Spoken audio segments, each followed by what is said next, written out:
Treine sua mente para a serenidade. As adversidades fazem parte da vida.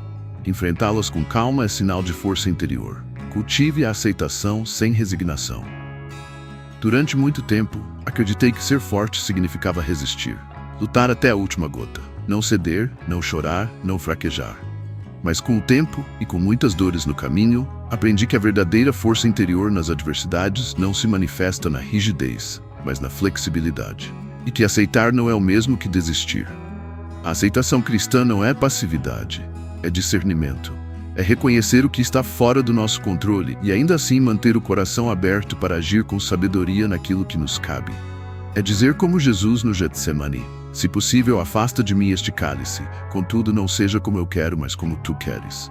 Há um poder silencioso em acolher a realidade sem resistência cega. Quando paramos de lutar contra o inevitável e começamos a agir a partir da fé, tudo muda por dentro. A mente se acalma, o corpo relaxa, a alma se abre ao aprendizado que o sofrimento quer trazer. Carl Jung dizia que aquilo a que resistimos persiste.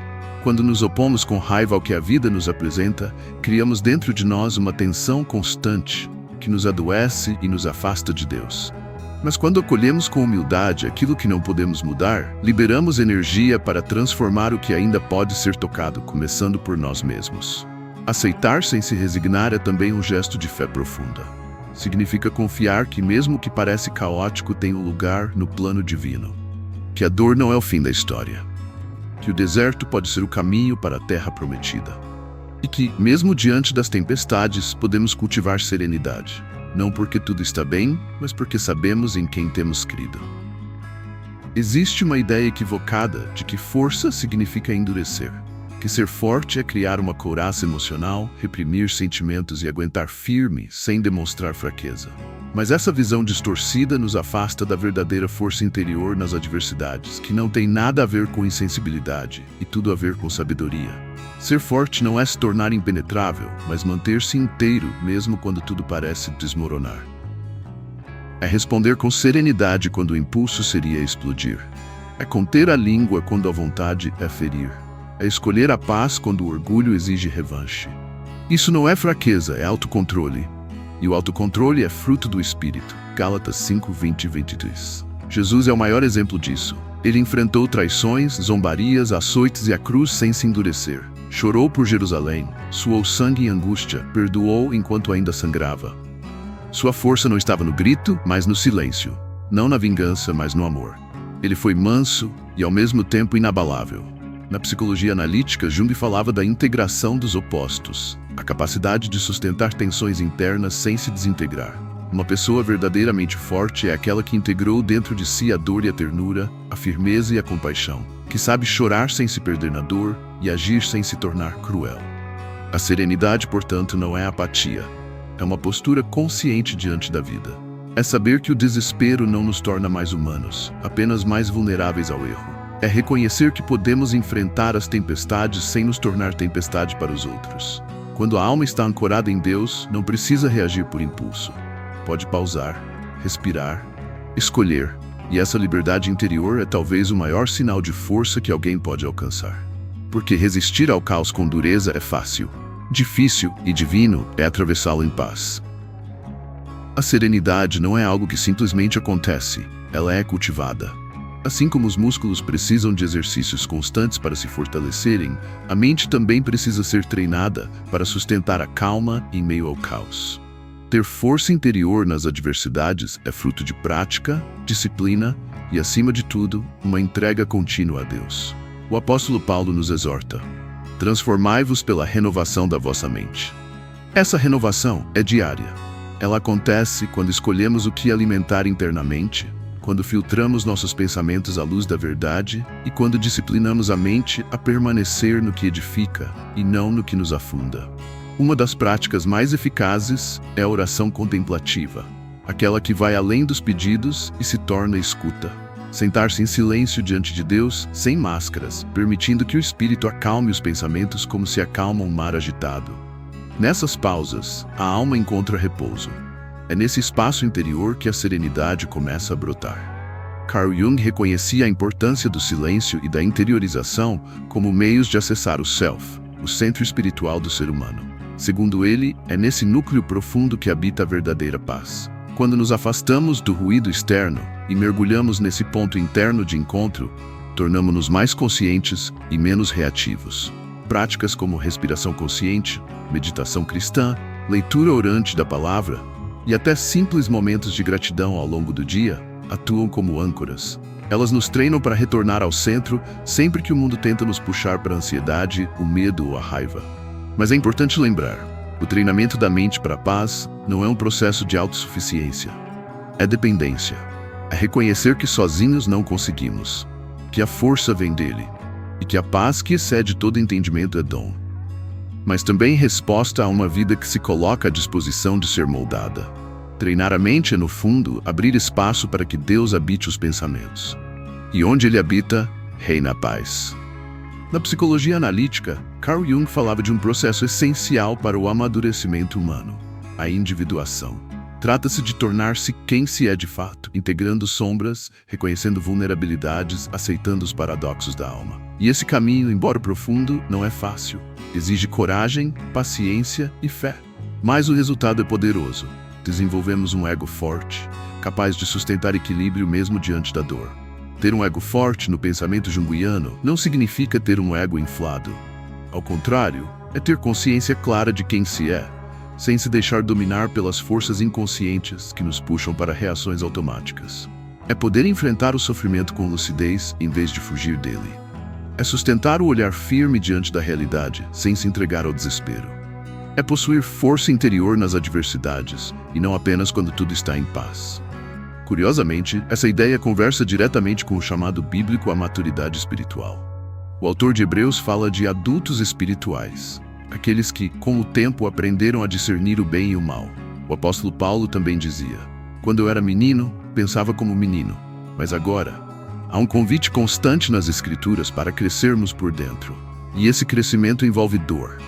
Dores não evitadas, mas acolhidas. Feridas não escondidas, mas apresentadas a Deus. Jung dizia que o que não é integrado nos controla. E Jesus, de modo ainda mais profundo, nos mostra que a dor pode ser atravessada com significado. Na cruz, ele não apenas sofreu, ele deu sentido ao sofrimento. E ao fazer isso, nos ensinou que a dor não precisa ser fim, mas meio. O ego forte é aquele que sabe chorar, mas não se desfaz, que sente profundamente, mas não se afoga, que erra, mas não perde a esperança, que busca equilíbrio, mas não se fecha à graça, porque, no fundo, sabe que a verdadeira força não está no controle absoluto, mas na entrega confiante. A individuação é para mim um caminho espiritual, tornar-se inteiro para estar disponível, forte para servir, sereno para amar, mesmo em meio à tempestade. A Bíblia é rica em histórias de homens e mulheres que enfrentaram provações imensas com uma paz que ultrapassa o entendimento humano. Esses relatos não são apenas memórias do passado, são convites vivos para quem deseja desenvolver força interior nas adversidades e aprender a atravessar as tempestades com fé e serenidade. Um exemplo marcante é José do Egito, traído pelos irmãos, vendido como escravo, preso injustamente, e ainda assim nunca se revoltou contra Deus. Pelo contrário, manteve-se fiel, diligente e confiante. E quando teve a chance de se vingar, escolheu perdoar. José não apenas suportou a dor, ele floresceu no meio dela.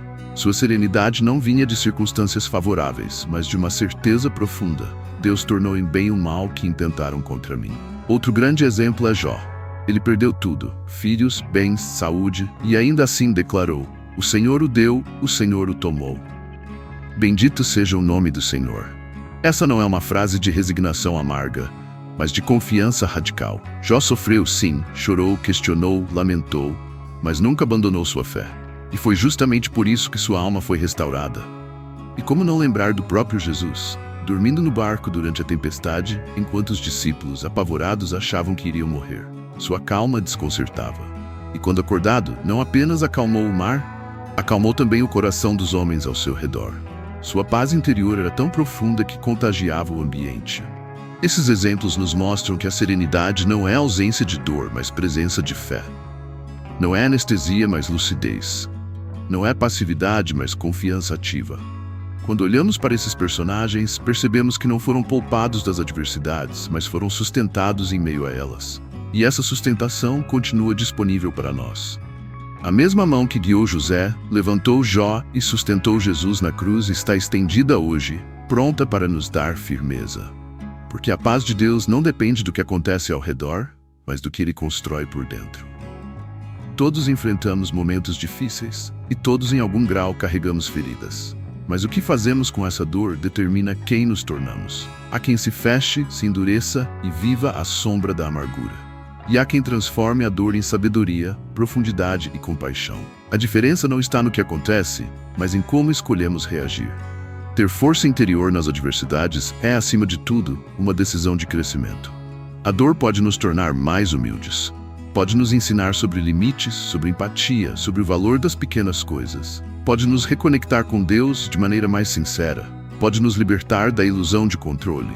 Mas para isso precisa ser acolhida, não negada. Sentida, não abafada. Trazida à luz, não escondida. A amargura nasce quando a dor se acumula sem expressão. Quando alimentamos ressentimentos, cobranças silenciosas, mágoas não resolvidas. A amargura contamina a alma. Ela nos faz desconfiar dos outros, de nós mesmos, da vida. E aos poucos rouba nossa capacidade de amar. Em Hebreus 12:15 lemos: Cuidem para que ninguém se exclua da graça de Deus, que nenhuma raiz de amargura brote e cause perturbação, contaminando muitos. Isso mostra que a amargura não afeta apenas quem a carrega, ela se espalha. Por isso, o antídoto é a graça. É entregar a dor ao cuidado de Deus e permitir que Ele a transforme. Carl Jung dizia que nenhuma árvore, diz ele, pode crescer até o céu sem que suas raízes alcancem o inferno. A maturidade exige um mergulho profundo nas nossas próprias sombras. Mas esse mergulho, quando feito com fé, não nos destrói, nos revela, nos fortalece. Transformar a dor é um ato de coragem espiritual. É dizer, não serei refém do que sofri. Vou usar isso como matéria-prima para me tornar mais consciente, mais íntegro, mais pleno. É permitir que Deus use até as lágrimas para regar sementes de crescimento. Porque, no fim das contas, a dor não tem a última palavra. Ela pode até gritar alto, mas a voz da graça, quando ouvida, sussurra mais forte. E nos mostra que sempre é possível florescer, mesmo em meio aos espinhos. Vivemos em um mundo que aplaude a pressa, o barulho, a reatividade, mas o Espírito nos convida a outro caminho, o caminho da serenidade. Uma serenidade que não nasce da indiferença, mas da confiança. Que não ignora a dor, mas a atravessa com fé. Que não nos anestesia, mas nos desperta para a realidade mais profunda. Deus está conosco, mesmo nas adversidades. Desenvolver força interior nas adversidades não é se tornar imune ao sofrimento. É aprender a caminhar com ele, sem deixar que ele nos defina. É permitir que as experiências difíceis nos tornem mais humanos, mais conscientes, mais dependentes do Pai. Que a sua força não seja barulho, mas paz. Que a sua coragem não seja dureza, mas entrega. E que mesmo em meio às tempestades você ouça o sussurro da graça dizendo, estou aqui. Você não está só. É isso, meu amigo, minha amiga. Não importa o que esteja passando, lembre-se da frase que tomei como um lema em minha vida. A inevitável impermanência das coisas. Assim como tudo que é bom passa, da mesma forma, passarão os momentos ruins, e o que restará é a experiência. Faça da fé o seu alicerce para todos os momentos, e a tranquilidade virá, mesmo em meio às tormentas, lhe dando clareza e paz de espírito para lidar com quaisquer desafios que se imponham a você. Obrigado por me ouvir até aqui. Como sempre, peço que deixe seu like, compartilhe com quem precisa dessas palavras, verifique sua inscrição e participe nos comentários. Juntos somos mais fortes nas superações e na fé. Que Deus te abençoe, hoje e sempre.